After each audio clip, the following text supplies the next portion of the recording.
TBS Fire Protection, we do offer dry chemical fire extinguishers.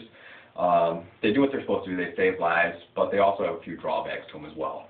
For starters, they're very high maintenance. You have to remember to tip it and shake it just like this once a month, or else it clumps up in the bottom like baking soda, and it's not going to shoot out of the small nozzle at the top.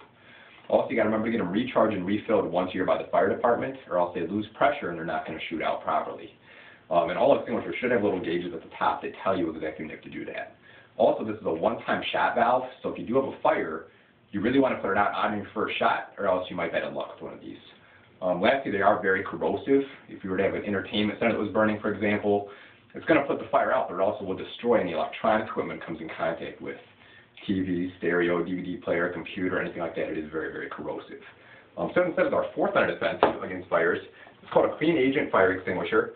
What that is a liquid gas. It's in there as a liquid. When it comes out, it expands 180 times its own size into a gas.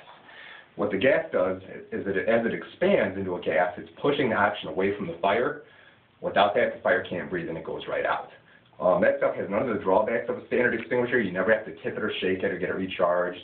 It's multi-shot. You can use it again and again. It also is non-toxic and non-corrosive.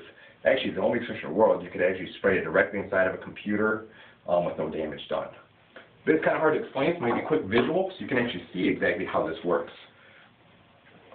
What I'm going to do is just demonstrate a small contained grease fire like you have in your kitchen. Hopefully you don't have experience dealing with grease fires. If you do, you know it's not a whole lot of fun. Actually putting water on it could make it worse.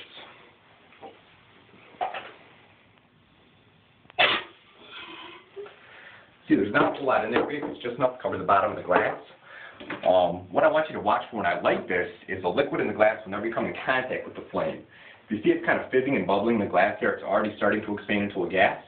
I'm going to light this, just tip the cup, the gas is going to come out, it's going to push the oxygen away from the fire will go out instantly.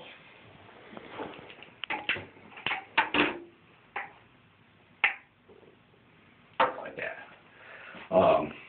Like I said, also one of the nice things about it, you never have to worry about a fire relighting like you would with a normal extinguisher. That's because the gas is going to remain in the air.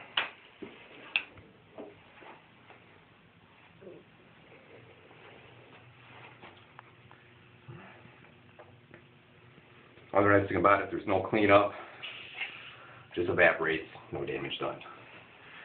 Yeah, it's a clean agent fire extinguisher. That's our fourth line of defense against fires.